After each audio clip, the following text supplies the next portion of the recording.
आप सभी को मेरा प्यार भरा नमस्ते। आपके अपने channel mothers and baby world में मैं इंदु आप सभी का स्वागत करती हूँ। कैसे हैं आप सब लोग? उम्मीद है कि ठीक होंगे और अच्छी तरह से अपना भी और अपने बच्चे का भी ख्याल रख रहे होंगे।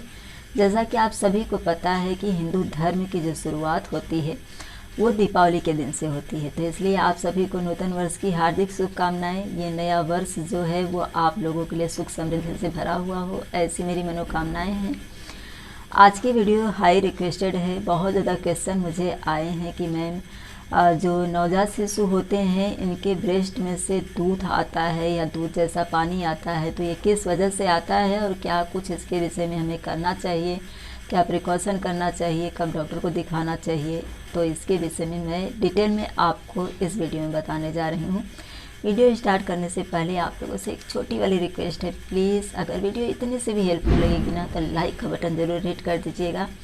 चैनल पर अगर आप न्यू हैं तो वीडियो के नीचे जो रेड बटन है उसे दबाकर चैनल को सब्सक्राइब करना मत भूलिएगा। इससे मैं जो भी वीडियोस अपलोड करूँगी उसका नोटिफिकेशन आप लोगों को ज़रूर मिलता रहेगा। और वीडियो के बगल में ये जो बेल आइकन है इसे भी ज़रूर हिट कर दीजिएगा। तो चलिए फटाफट टाइम न पास करते हुए मैं टॉपिक पर आती हूँ। देखिए, जो नवजात शिशु होते हैं जब वो मदर के गर्भ में रहते हैं, यानी कि गर्भावस्था के दौरान जो मदर होती हैं उनका जो हार्मोन होता है वो इनबैलेंस होता है। ये आप सभी को पता है। दूध बनने की जो प्रक्रिया होती है उसी समय से स्टार्ट हो जाती है और उस समय बच्चा उनके गर्भ में होता है। तो जो हार्मोन उनके शरीर में परिवर्तन होता है, यानी कि चेंज होता है, उसमें वो हाई लेवल पर होता है एस्ट्रोजन हार्मोन, जिससे कि मिल्क बनता है। तो इसका कुछ इफ़ेक्ट जो होता है, असर जो होता है वो बच्चे के भी ऊपर हो जाता है और वो कुछ दिनों तक रहता है। यानी जब डिलीवरी हो जाती है उसके कुछ दिनों बाद तक मदर के पेट में से जब बच्चा बाहर आता है तो मदर के पेट में जो कुछ भी, यानी कि उनके जितने भी हार्मोन होते हैं उनका इफ़ेक्ट बच्चे के ऊपर रहता है। अब इसे मैं उदाहरण के तौर पर आपको समझा दूं तो देखिए, जब बच्चा जन्म लेता है उसके कुछ दिनों बाद तक उसकी जो पॉटी होती है ना वो चॉकलेटी कलर की होती है। क्यों? बच्चा गर्भ में होता है तो उस जो कुछ खाता पीता है, यानी कि जो उसे गर्भनाल के ज़रिए मिलता है, खाता पीता तो है नहीं बच्चा, गर्भनाल के ज़रिए ही उसे मिलता है। लेकिन वो जो पोटी होती है वो बहुत ज़्यादा चिकनाहट से भरी हुई होती है, चॉकलेटी कलर की, ब्राउन कलर की होती है, एकदम से चिपचिपी जैसी होती है। उसे मेकोनियम कहा जाता है और वो एक सप्ताह तक होता है। उसके बाद में बच्चे को जब बाहर से, मतलब कि मदर का जब वो ब्रेस्ट फीडिंग करना शुरू करता है तो उस पॉटी में चेंजेस आने शुरू हो जाते हैं। वो धीरे धीरे येलो कलर में हो जाती है।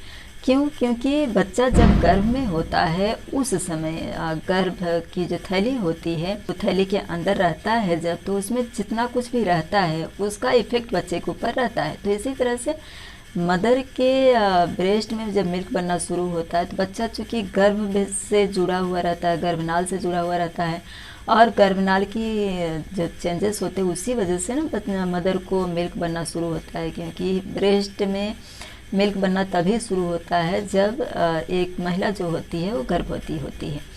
तो उसका असर जो होता है मदर के पेट में रहने पर, जितने भी मदर के बॉडी में हार्मोन में परिवर्तन होते हैं या हार्मोन हाई लेवल पे होता है या कुछ भी ज़रा सा भी इधर उधर कुछ होता है, तो उसका इफ़ेक्ट जो होता है वो बच्चे के ऊपर ज़रूर होता है। जैसे कि अगर मदर को बुखार वगैरह आता है तो लोग कहते हैं कि इसे जल्द से जल्द कम किया जाए, वरना इफ़ेक्ट जो है बच्चे के ऊपर आ जाएगा।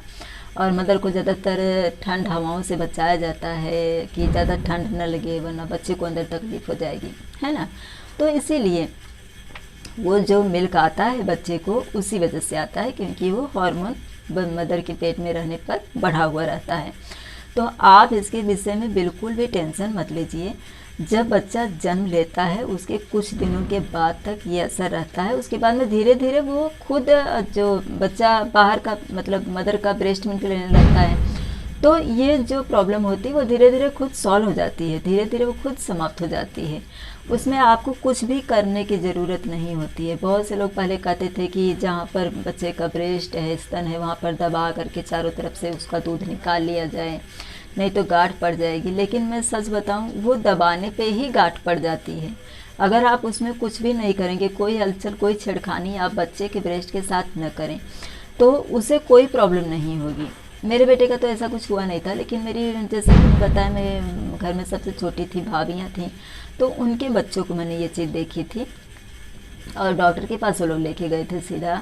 तो उन्होंने कहा कि आप इसे कुछ मत करिए, वो धीरे धीरे खुद ही बंद हो जाएगा, और धीरे धीरे वो खुद बंद हो गया। बच्चों की ब्रेस्ट में बिल्कुल भी कोई ऐसा गठान या फिर सूजन जैसा ऐसा कुछ नहीं था। तो जब तक आपको नॉर्मल लगता है, सिर्फ दूध जैसा अगर कुछ आता है, तो आप उसे साफ, एकदम साफ, क्लीन, सॉफ्ट कॉटन के कपड़े से हल्के से पोंछ दीजिए। लेकिन ध्यान रखिए कि अगर वहाँ पर रेडनेस जैसा या सूजन जैसा आपको दिखाई देता है, तो आपको डॉक्टर के पास ज़रूर जाना है। आपको फिर किसी की ऐसी वैसी बातों में नहीं पड़ना है, सीधा आपको डॉक्टर के पास जाना है।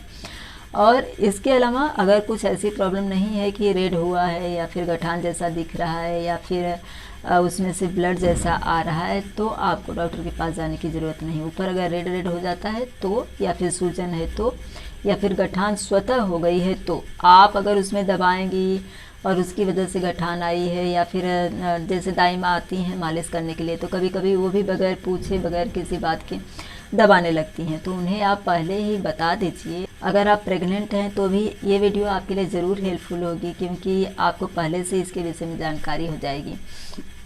तो आप पहले से ही दाई माँ को समझा दीजिएगा, या आपके घर में जो कोई भी मालिश करेगा उससे आप समझा दीजिएगा। आप स्वयं अगर मालिश करेंगी तो आप इस बात को ध्यान में रखिएगा कि आपको उस जगह पर दबाना नहीं है, बिल्कुल भी सिकाई नहीं करनी है, दबाना नहीं है। सिर्फ अगर ऐसा कुछ होता है तो आप उसे क्लीन करिए। अगर आपको जो सिम्टम्स मैंने बताए, रेड दिखाई देता है या फिर सूजन जैसा है, तो आप डॉक्टर के पास लेके जाइए। आई होप कि जो जानकारी मैंने इस वीडियो में दी है, इससे अगर नवजात शिशु के ब्रेस्ट में से दूध आ रहा है तो आपको क्या क्या सावधानी बरतनी है, कब आपको डॉक्टर के पास जाना है और क्या कुछ आपको करना है, इसकी जानकारी इस वीडियो से आपको ज़रूर हो जाएगी। वीडियो आपको हेल्पफुल लगी होगी तो प्लीज़ लाइक का बटन ज़रूर हिट करिएगा। वीडियो को ज़्यादा से ज़्यादा शेयर कर दीजिएगा, ताकि जो न्यू पेरेंट्स होते हैं उन्हें पहले से इन बातों की जानकारी हो जाए। वीडियो देखने के लिए आप सभी को धन्यवाद।